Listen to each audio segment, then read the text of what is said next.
Bienvenue sur Sahelia Link, l'histoire des présidents du Sénégal. Salut tout le monde, c'est Djibo Taxoloc, et bienvenue sur Sahelia Link. C'est parti pour un nouveau voyage, une nouvelle aventure, mais cette fois-ci, on reste au Sénégal. Ouais, on va explorer ensemble l'histoire politique de mon pays.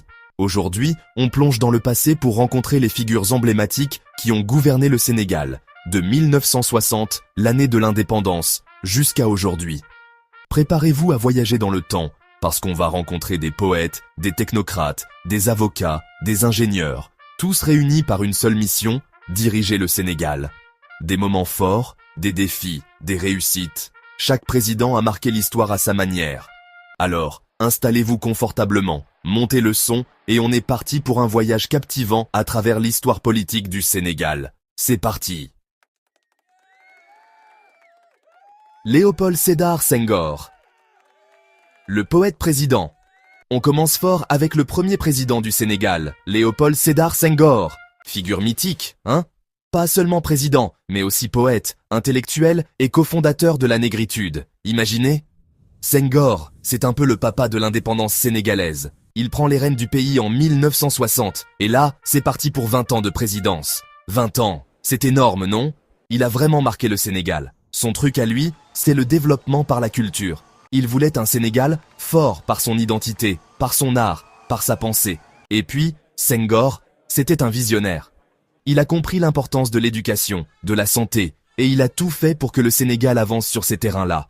En vrai, il a posé les bases de la nation sénégalaise. Un grand monsieur, vraiment.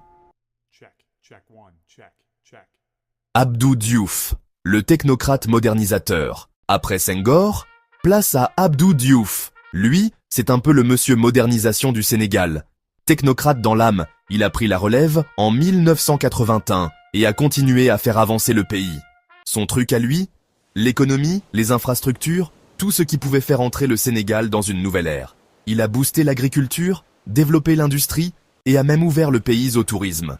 C'est grâce à lui qu'on a vu les premiers grands hôtels pousser sur la petite côte.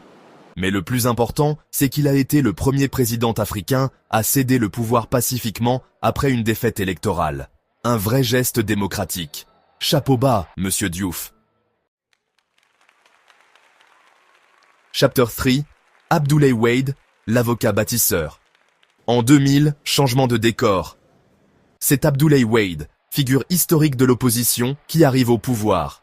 Avocat de formation, il avait une énergie incroyable. Son truc à lui, les grands projets. Il voulait faire du Sénégal un pays émergent. Et il